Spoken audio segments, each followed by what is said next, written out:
Welcome to Berlin, a city where the past and present collides in the most fascinating, sometimes confusing ways.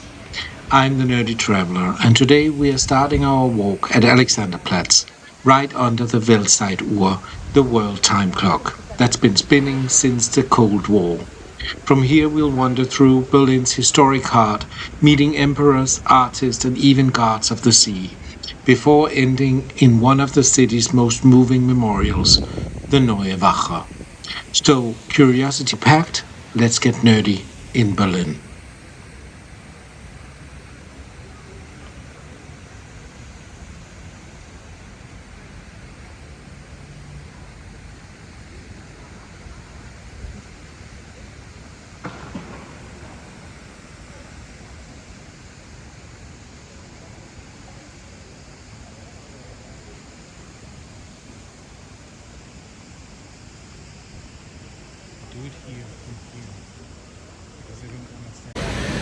Welcome to the Nerdy Traveler.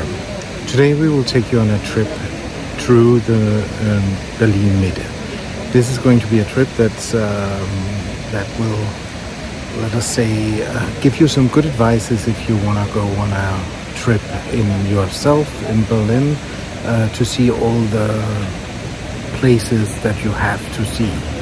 So this can be done in one hour, 1.5 hours.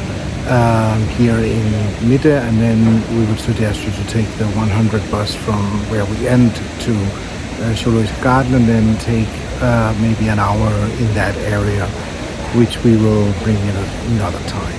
But first of all, this trip is going to start at Alexanderplatz. And at the moment we are here at Alexanderplatz, and as you can see I have the Weltuhr behind me. And this Weltuhr shows the time in different zones around the world. Even Copenhagen and other European cities are on this clock.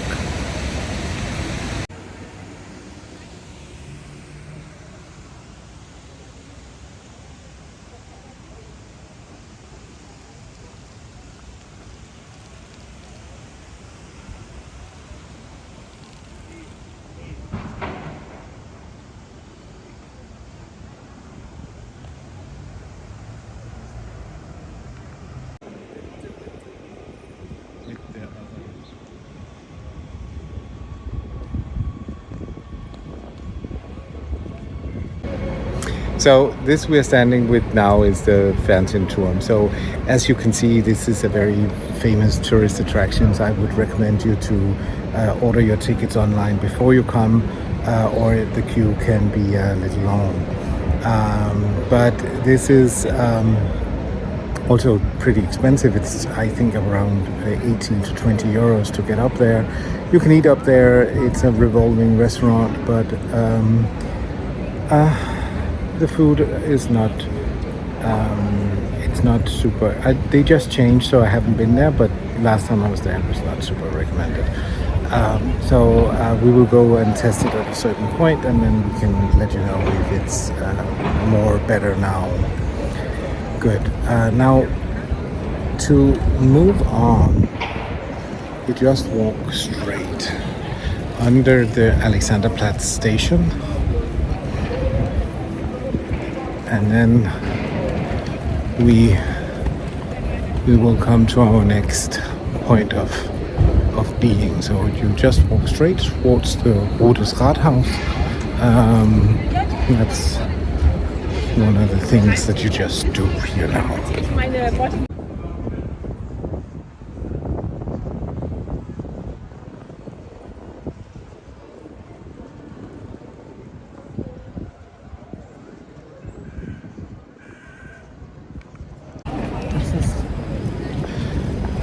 As you walk, you will see a lot of things. The bar you just saw a picture of is one of the oldest in Eastern Germany, gay bars in Eastern Germany. But this is Alexanderplatz, so it's a really big space where a lot of big things is. Big cinema, the TK Maxx is here. But you can also, very touristy though, so it all depends on what you're into. Food maybe not the best here in this area, so but there is some, of course, some good restaurants, but price range is a little more expensive than normal places. So, but we are now wandering down towards the Rode Rathaus. We just change the perspective.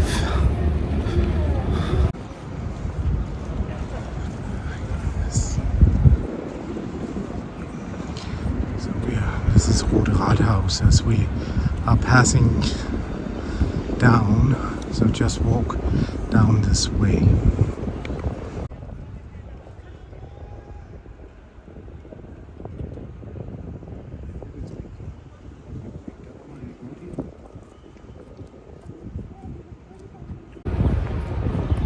So let me see if I can get the TV tower in perspective here.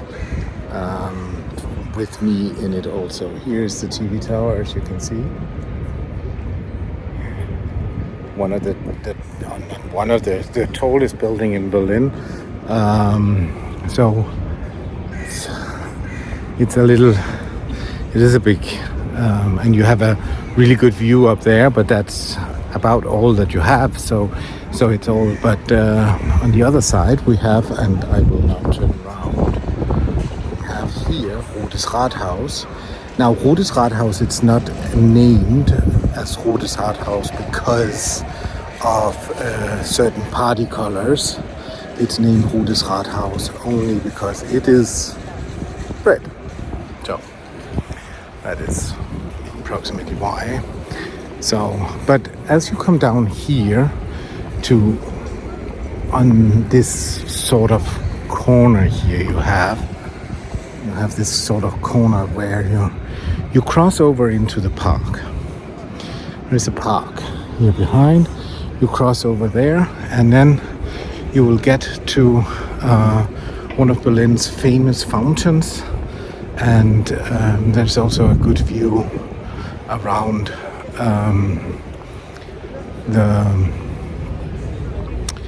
the city, or not the city, the 3 points of sightseeing there is here. So let's go there and then we will figure something out.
So now as you get closer to this fountain, you will see that first of all we have the Fernsehturm in our back, and Fernsehturm was built in DDR times to actually make sure that they want to impress the West, so that they were the best. Kind of like what's happening at the moment now, but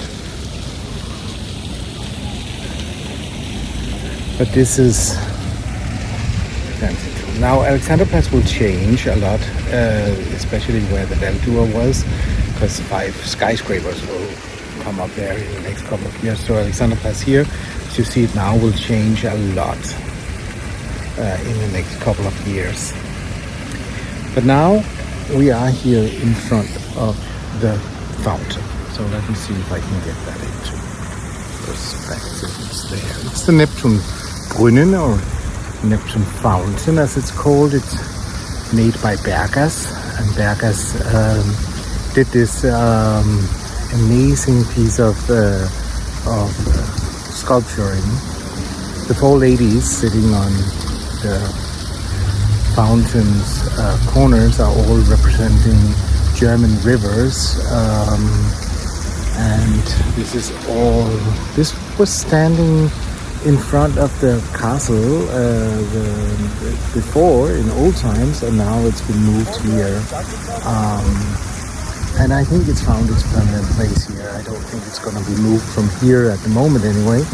So at the moment this is the permanent place. Behind it you see the castle, which is new built, and this facade is the modern facade.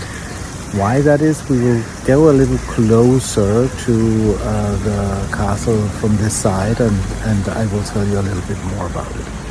In the other corner in here behind me you have the Zeughaus, which we have talked about. So this is this, and here over in this side we have Mariakirche. Mariakirche is one of the oldest churches in Berlin, still standing. And it's actually standing, it's in its original place. Now there is one that is a little bit older. I think we will go see it in a little while, because I will include this in this trip.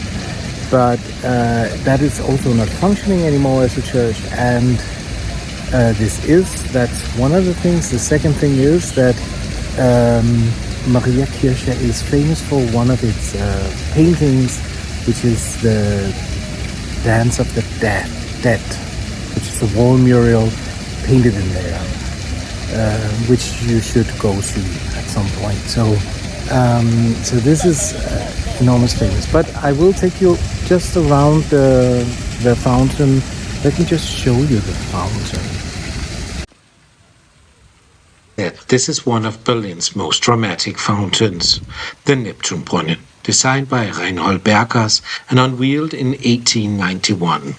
It's essentially a marble and bronze power move by the sea god himself. At the center, Neptune strikes a commanding pose with his trident, surrounded by 4 lounging female figures. These aren't random water nymphs. Each one represents a major river of the former Prussian Empire: the Elbe, the Rhine, the Vistula, and the Oder. So it's not just a fountain, it's a geographical flex. The sculpting is pure late 19th century grandeur, a swirl of shells and sea creatures, muscular mythical drama.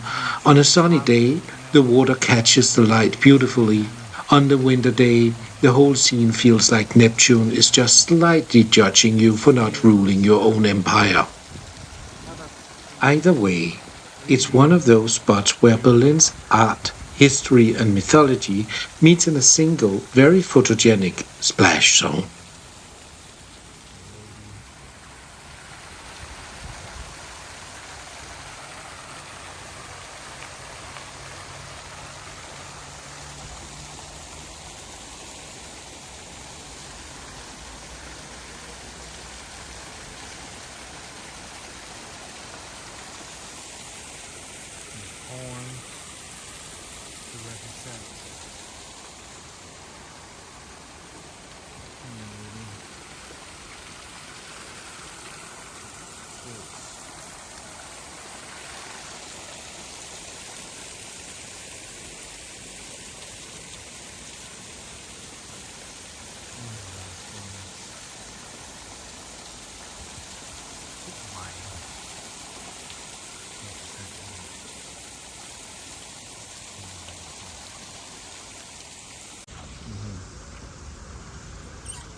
Also, if you can get the gate open now.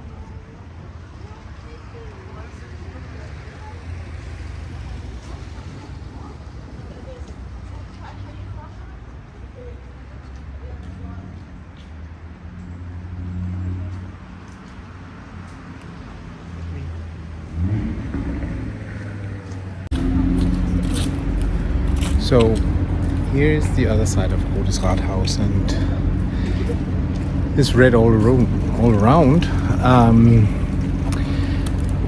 Early they found out that Rotes Rathaus would not be enough to have the city hall in for a city as big as Berlin, and therefore they already started building the new Rathaus, or the grey Rathaus. And let me see if I can find a picture of that, because it's actually the grey one, right? So they had the red, and now they then built a grey one just a few meters away, which also today have public buildings in it, or public is belonging to the Rathaus, so the city hall. So this is also part of the city hall, this building here behind me. It's also built just after the Rotes Rathaus, because they found out very quickly that it wouldn't be enough space in Rotes Rathaus, so therefore they built this one.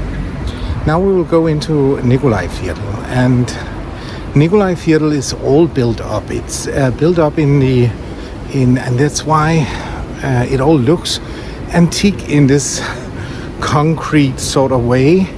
It's built up for the celebration of the 250-year jubilee of Berlin, and they moved everything here from, let me show you this little statue with the all towards Berlin, Köpenick, or areas in Berlin. Berlin means, in Old Slavic means swampy land, swamp in reality, so soft ground. So this is why that here is a little bit swampy, and I will tell you a little later about the halls. But what we're going to see in here in this church is a church and an inn, and both of them got moved here stone by stone, 3 houses stone by stone, to this area to celebrate the 250. This was in DDR times, so this is DDR's memory of the place. So, but as I said, everything built to this, or moved stone by stone, so in reality not in their original places. So here is the church. Wait.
So pardon wir jetzt.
So, this bar here, zum Padenwirt. It's one of the oldest bars in Berlin. So if you want to try something, this is the first stop on the way. If you are here at, I don't know which time you're here, this place will actually serve you a pretty good Berliner deal lunch thing. So so you could go here and get that. We will at a certain other point show you, but let me just show you the menu. A little bit of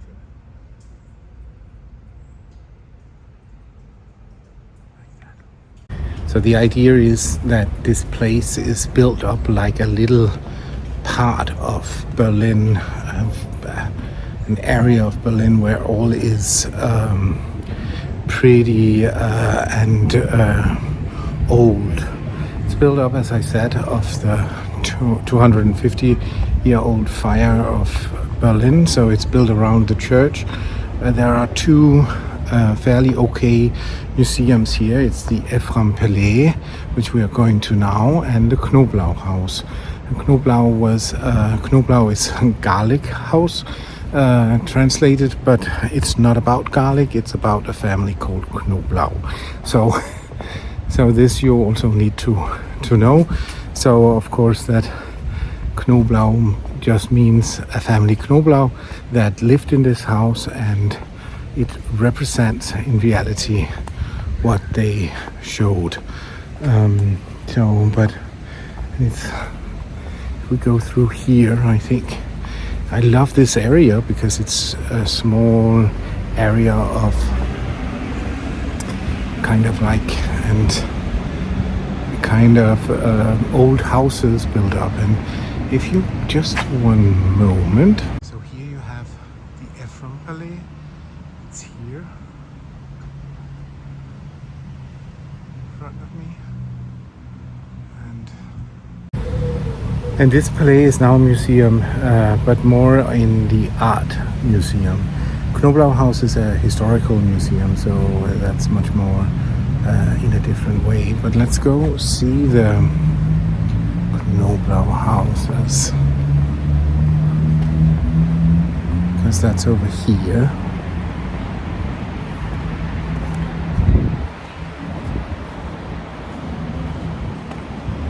It's over here.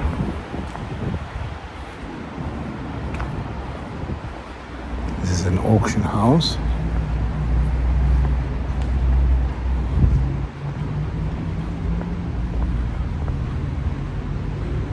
And here you have the entrance to the Knoblauchhaus. It's just there. I don't want to film too much to let other people. But this is the Knoblauchhaus. Let me just film a little bit more. So here we have, Berlin has it a lot with art in public places and sculptures in public places. And here we have one of the examples of that, which I find really nice. One of the old statues, Athena. So.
This is one of the more drinkable fountains that you can find around in Berlin. Each you can drink the water from. They are clear, nice water.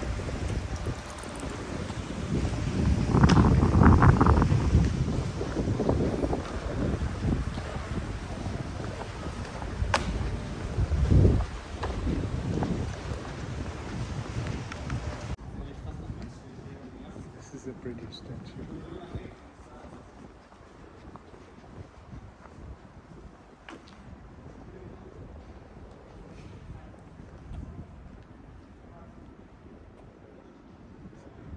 St. George killing the dragon.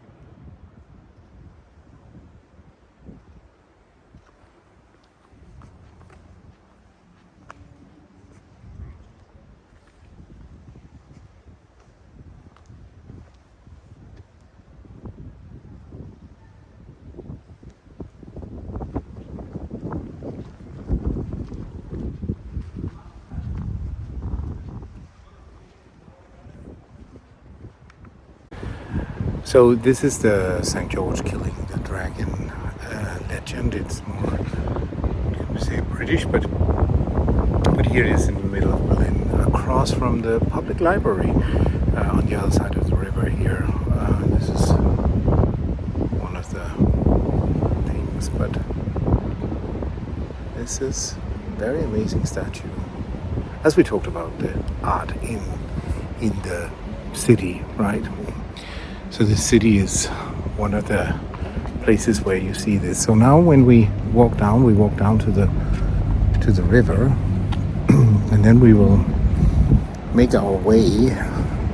So one of the more famous ways of getting around or seeing Berlin is tourist boats. They are a good way of seeing Berlin, actually. So it costs around 21 euros, 25 euros to go around. Depends a little bit on how far and how long you want to go. There is some that takes you to all the big lakes also, and they are in reality super good. So, but there you should be at least 4 to 5 hours in the boat. There's also restaurants attached to those, but food not standard food, I would say. Now what we will do is we will go around the new built castle. So I'm just gonna point in this direction. As you can see, here is the new side of the castle, and here, and also a little bit of the old side, the new built old side, antique side. So when you walk up, then go across the bridge when you come to it, and then go up that side. Because there's one thing that I want to show you on this other side.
The Berliner Schloss, or as it's officially rebranded in our 21st century reality, the Humboldt Forum.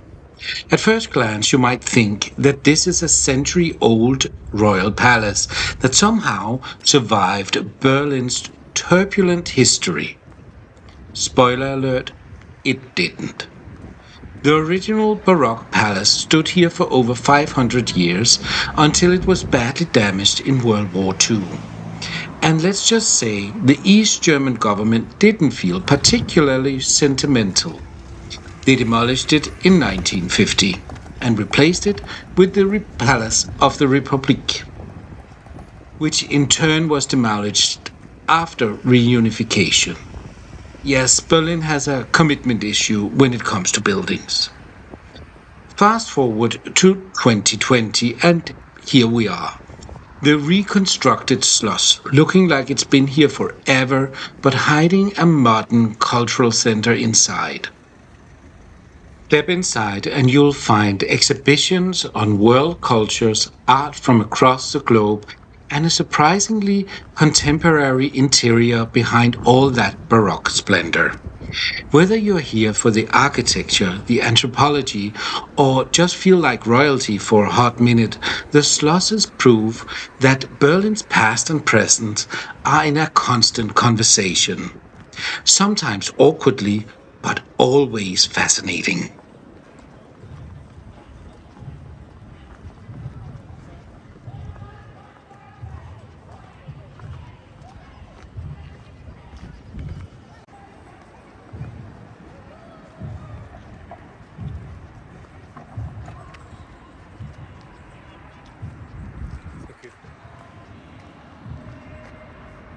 So we moved down to this corner of the palace, and if you thought there wasn't any, so all this is new built. So this is just been opened a couple of years now. They rebuilt it before this. What happened? There was the Parliament of DDR here, which was called the Glass Palace, but wasn't that lucky. Now, if you think there wasn't anything left from the original castle, then we have to go around here and then look at this weird entrance to the to this building, which is definitely not from the same area as the entrance. And the entrance is originally from the original castle. This was moved stone by stone when they tore down the whole thing in DDR times, and then they moved it here to this building. Now, is it beautiful? That's up to opinions, but I think it's an interesting architectural choice. That's to say the least. Now, the other two things I want to show you is these two red things here in my background. So the first one, they're both built by Friedrich Schinkel, which was the famous architect here in Berlin. He built a lot of buildings. Other buildings we are going to see he also built, so you will hear his name a few times during this trip. But the tower, which is then not in reality there, is the music conservatory that he built, and behind him is a church. And the church is now a museum, and it's really worth going in there and taking a look. So yeah, this I would do. But now let's walk down the side of the main entrance of the castle, and then we'll come over to Museum Island.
So on the other side, you will see that we have moved.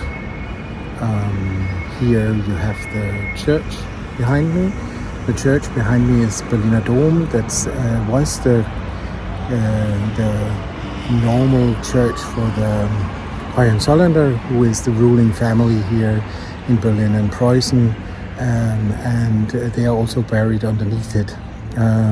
And just across from it is Altes Museum, and Altes Museum is of course the old museum directly translated, and this was built in a long time ago in Frederick II.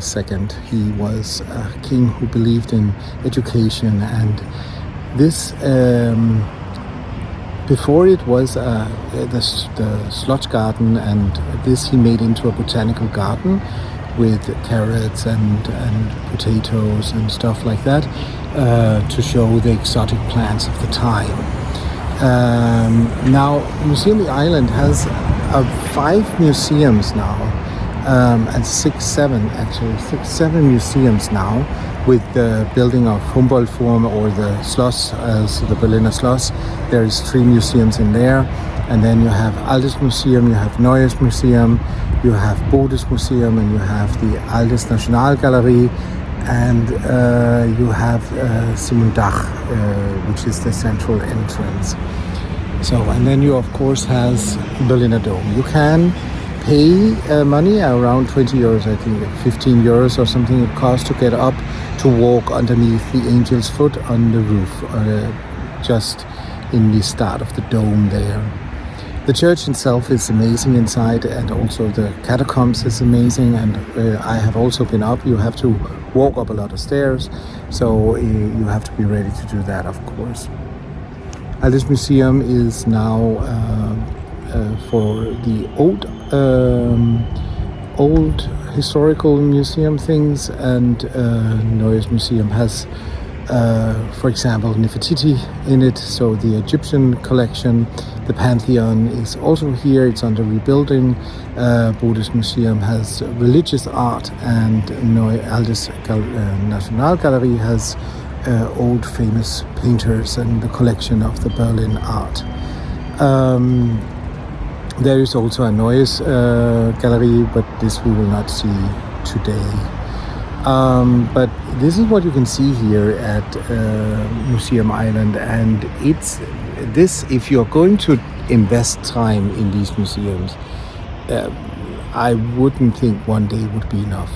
These museums are all huge, so take your time, walk around and have fun here. Now we will move down over the Schlossbrücke, so the castle bridge, and then to the German Historical Museum, and after that we will see more of this castle's buildings, so to say.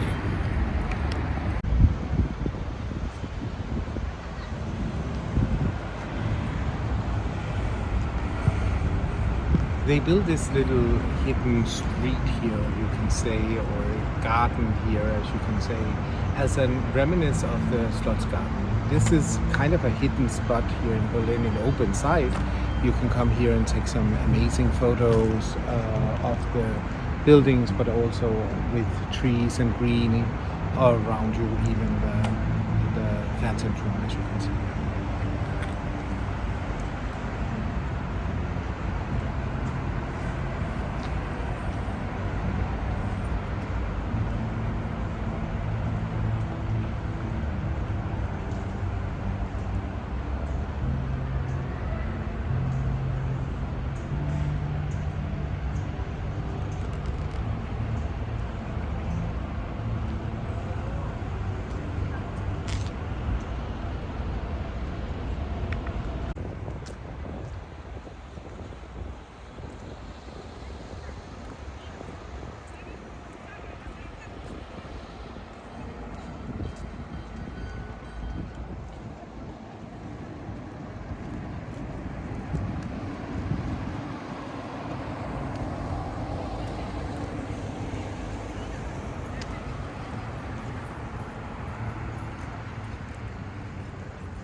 Just a short stroll from the Schloss, on the cobblestone stretch next to the Zeughaus, Germany's oldest surviving military building, you'll find one of Berlin's little weekend treasures, the art market. Its vibrant collection of stalls where local artists, photographers, and craftspeople set up shop, turning the riverside into a gallery under the open sky. You can browse handmade jewelry, quirky Berlin illustrations and paintings that capture the city's moody winter lights or its chaotic summer energies. If you're lucky, you might even spot an artist sketching right here at their stand. It's not the kind of market where you rush. It's the kind where you linger, chat, and maybe end up carrying home a piece of Berlin that you didn't even know you needed. Yes, there's usually coffee nearby because, let's be honest, Berliners believe art appreciation runs best on caffeine.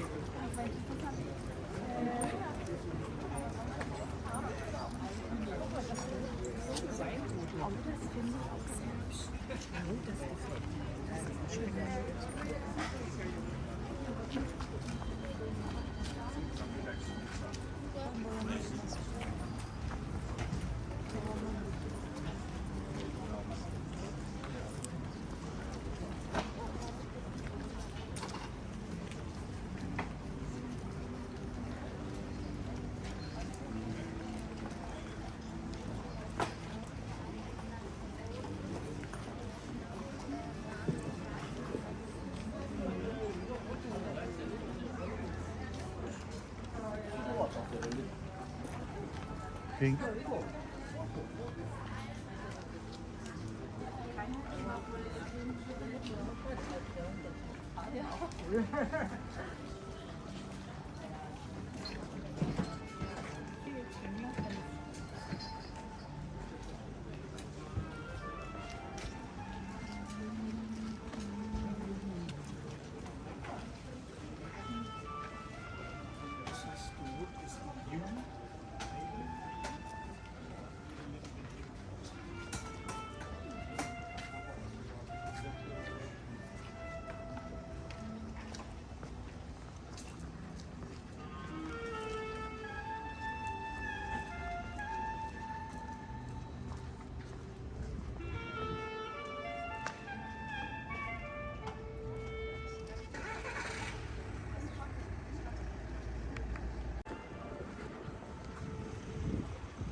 It has a ballet in there, and it has also a dancing hall made by shingle.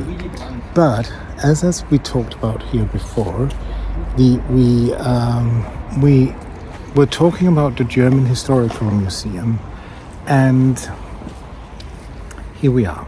And as you can see, let me see if I can get this done correctly. As you can see, the decorations on the walls are helmets, and it's made in the old Zeughaus. And Zeughaus means in reality closed house, or and that means that here they had the weapons and the soldier uniforms of old time, and this is also the decoration of it. And inside there is a hall that you should go in and watch. It's like an inner courtyard that's now under roof, with the masks, the dead masks of the people which these helmets belong to. But now let's continue down. the street. Now I will go over here because that's easier. So that's easier, and I will begin to go down, and as you can see here, this way of trees is hiding the Zeughaus, or the guardhouse, the last guardhouse, and this has now become a house for peace. And let's go in and see what we can see here.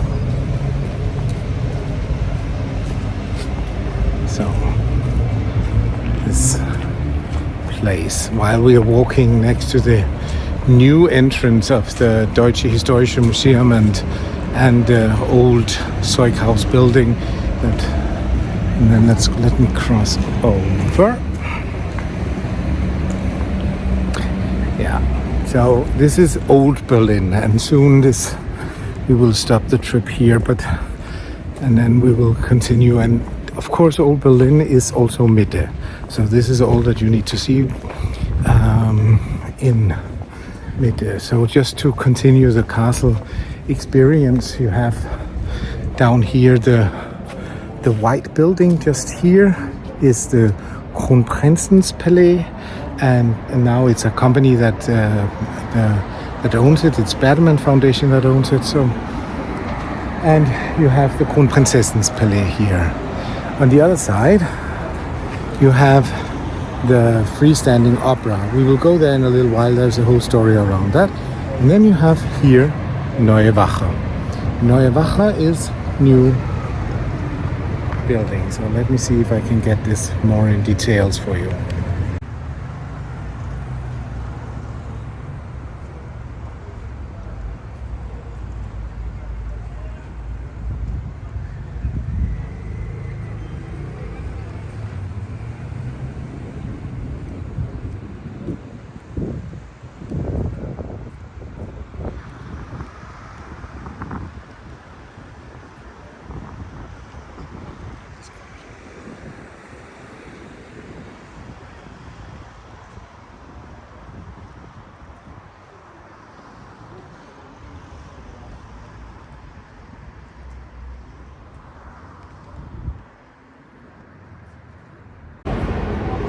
So now this is the end of part one. Now we will continue to walk further, and this will all come on part two. So there we will start from this point, so at Neue Wache, and then we will walk from here the rest of Mitte through and see what there is to see here. So and one of the amazing things you will hear about is the standing opera and the buildings over there, and also the buildings right here. So come with us on our second trip of Mitte, of what Mitte can show you, right? This is, thank you for following us this far. And that wraps up the first stroll through Berlin's historic heart. From the regal revival of the Schloss to the creative hub of the art market. But we've barely scratched the surface. In part two, we'll dive deeper into Mitte, stopping by Checkpoint Charlie, exploring Potsdamer Platz, and visiting three of Berlin's most important memorials. Remember, stay curious, stay nerdy, and do keep exploring.